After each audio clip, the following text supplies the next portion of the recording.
And so, can Chinese medicine work alongside Western medicine here? You mentioned in China that they do work together, but here I would have thought the majority of medical doctors are going to be fairly suspicious of Chinese herbs or Chinese medicine. Yeah. It's changed a lot. I mean, since I've been involved in Chinese medicine, studying and practicing from the late 70s, it was totally hostile.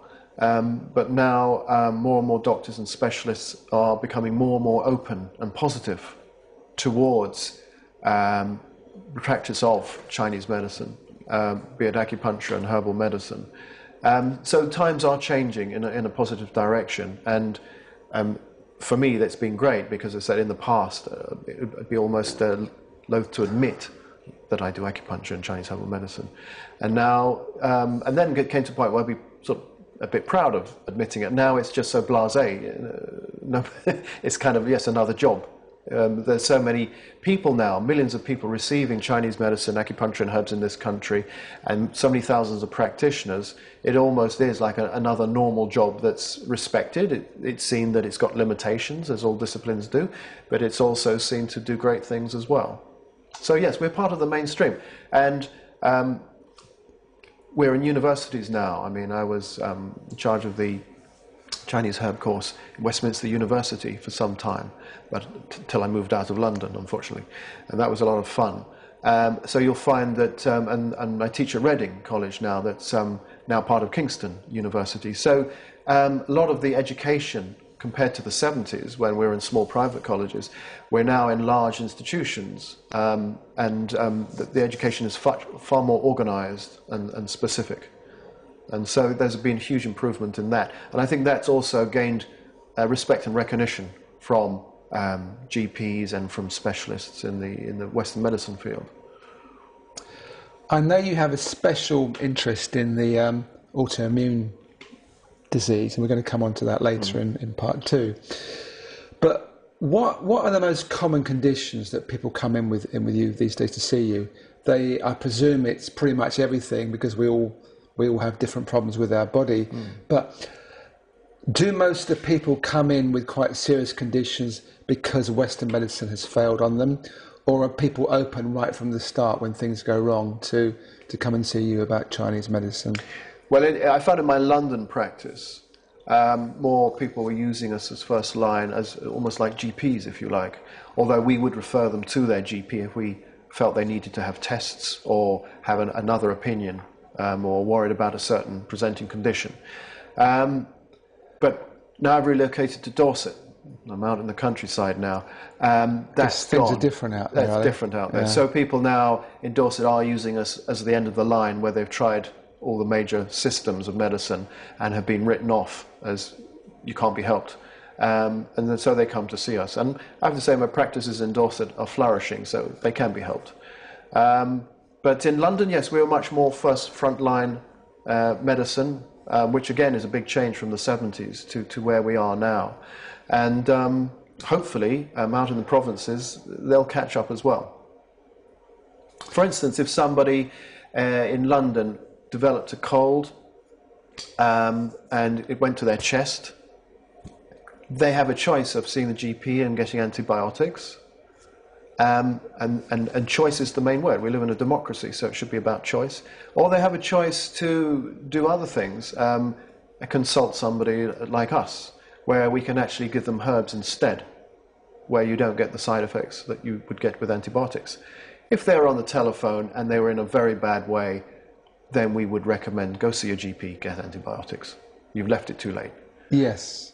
So there is a case where antibiotics would be used, but there's other cases where it's not necessary. And GPs are aware of that too. I mean, a friend of mine, her uncle, a GP in Wales, a patient came in with a bad cold. He basically told him, you've got 3 days off, take vitamin C. Aren't you going to give me antibiotics, doctor? No, you don't need them. And this is a viral condition. Antibiotics is for bacteria. You have a viral condition. So if anything, it would actually make your cold last longer. The next thing, he was up against a medical board for refusing to treat a patient. And they warned him, if he continued this behavior, he'd be struck off. So you see, there's a lot of pressure, unfair pressure on doctors to prescribe medicines when at times they know it's not really the right thing to do or necessary. Well, I think things are changing because I know the GP practice that I go to occasionally in Berkshire, near where I live, and I'll go there if there's something like, you know, I've got a cough or like throat's really bad or something, and that's happened to me there, that I've gone along and I've not wanted antibiotics particularly. I wanted to check that is it that serious? They've actually said to me, no, just they mentioned vitamin C once, just take vitamin C or rest or whatever. If it's really bad again in a week, you come back and see us. Yeah. So I think generally things are changing. Oh yes, I mean my daughter, who earlier this year had a fever that went on for it was about 3 days. It wasn't a very high fever, but it was a fever. So we called in our local GP, who came in, had a look at her, said, okay, reassured us it wasn't serious, and then suggested we could give antibiotics. And we said, based on what diagnosis? And not really, there wasn't, but it may help. So we thanked the doctor, and so we had that choice then to get the antibiotics or not, and we decided we wouldn't unless things were getting worse. And we continued to treat our daughter, and she got better. So it was good to have the GP there to come in, give us a second opinion. Yeah. But at the same time, we didn't need to use it. I have to say my 2 children have never had to use antibiotics, although if it was an emergency, they would use them. But right now, all their medical crises have been kept under control and have more naturally been dispersed. But I guess I would guess that they actually live quite healthily, and you feed them with quite healthy food, and they get exercise and things which normal kids don't always do and get. Yeah. So again, they're living in the countryside. My wife as well. is an acupuncturist and herbalist as well. So we're not dogmatic at all. So we're not eating sort of brown rice and cabbage leaves every day. We actually sort of more or less normal food. But yes, it's organic where possible. Yeah. And it's good quality and regular meals. Yes, and we get a lot of exercise. And we're conscious about keeping them well, keeping them healthy. Now, is there some cases that come along and you feel, gosh, this is a real challenge, and then you can't help them after a time? Did you always have success stories, or are there some that you try all your tricks that you've got and all the potions and whatever, and you have to say, well, I can't actually deal with this, or can't help them? It can work both ways. I remember many years ago when I was working in Primrose Hill in the 80s, a man came to see me, and he had every afternoon a headache that was so bad he'd have to lie down until it wore off. And I believe it was something like 20 years this had been going on. And I thought, where am I going to start? So I went through his case. He was well in all other aspects. There were very few clues to treat him.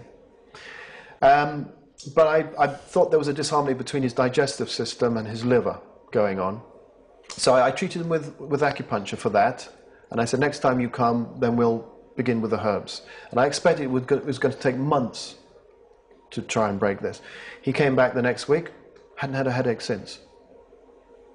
He referred his wife, and she had very bad rheumatic condition in all her joints. And I think he was something like in his early 60s, and so was she. And I asked, again, she was in a more serious condition.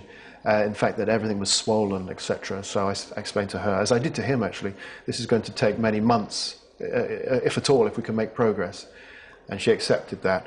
And over the weeks and months I saw her for acupuncture and herbs, kept asking, how is he? Hasn't had a headache.